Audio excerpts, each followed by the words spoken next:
Hi అండి, రేపు శాండమ్మకి స్కూల్లో క్లాస్ పార్టీ ఉంది. అందుకోసమని వైట్ సాస్ పాస్తా చేసి పెట్టమ్మా అని అడిగింది. నేను ఎప్పుడు చేయలేదని చెప్పి ముందు రోజే ట్రయల్ చేశాము. అందులో కొన్ని ఏమైనా చేంజ్ చేయాల్సినవి ఉంటే చేంజ్ చేయొచ్చు అని చెప్పేసి.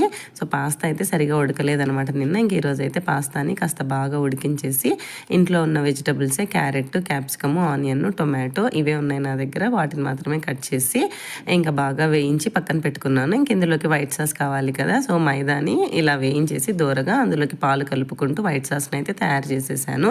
సాస్ ఇలా బాగా చిక్కబడిన తర్వాత ఇంకా పాస్తాని అందులో వేసేసి నా దగ్గర ఉన్న ఎండుమిరపకాయలని సన్నగా కట్ చేసేసాను.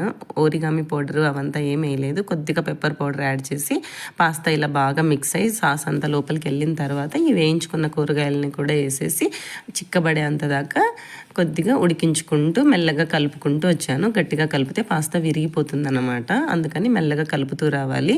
అంతే, వైట్ సాస్ పాస్తా రెడీ.